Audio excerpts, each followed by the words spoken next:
What about Dak? Why haven't the Cowboys pulled the trigger on Dak? We all know they have to sign him. We all know they're not going to let him walk.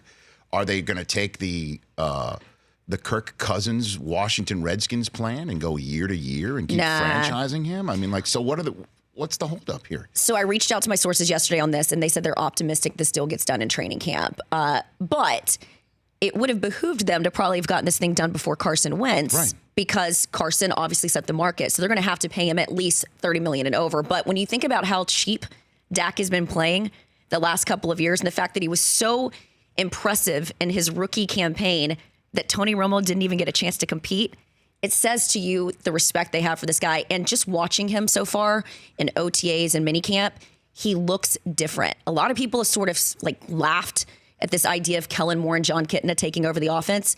But Kitna is such a mechanics guy. It's put your foot here, put your elbow there. And they said that his mechanics in the pocket, he looks like a different player. And his body looks a lot more, he's a large guy. Mm-hmm. I won't call him soft, but, we used to give Romo all the heat for that. But he just looks like his conditioning was that much more. As a matter of fact, earlier this week, I was told he was up there throwing the ball with guys like Jason Witten and Michael Gallup. So he stayed engaged this summer. But I don't think he's the type of guy you have to worry about. And I think he is going to benefit from Kellen Moore's creativity and John Kitna's emphasis on mechanics and the details. Jane Slater here on the Rich Eisen Show. Okay, so you think Dak gets done training camp? Yep. Zeke's going to show up and go back to work, and we'll figure out what the contract is when that hits. Right. What about Amari Cooper? That is the one thing that I can't seem to put my finger on.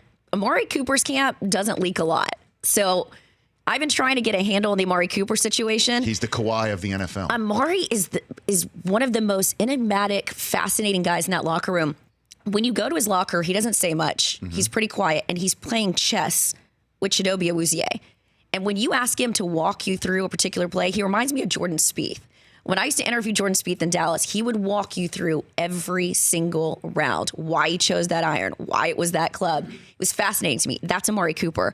So I think Amari's sort of the sly cat on this, but I do believe they get that done specifically because Michael Thomas, we've already heard the Saints say, we're going to make him the highest paid receiver. We have no problem with that. We've seen that he's not reported to camp today. Do you, as the Cowboys organization, really want to wait and see what that number is before you pay Amari Cooper? I say get that one done pretty quick. Unless Amari's playing chess here and is like, okay, I'm fine. Let's just see what Michael Thomas does first before I sign.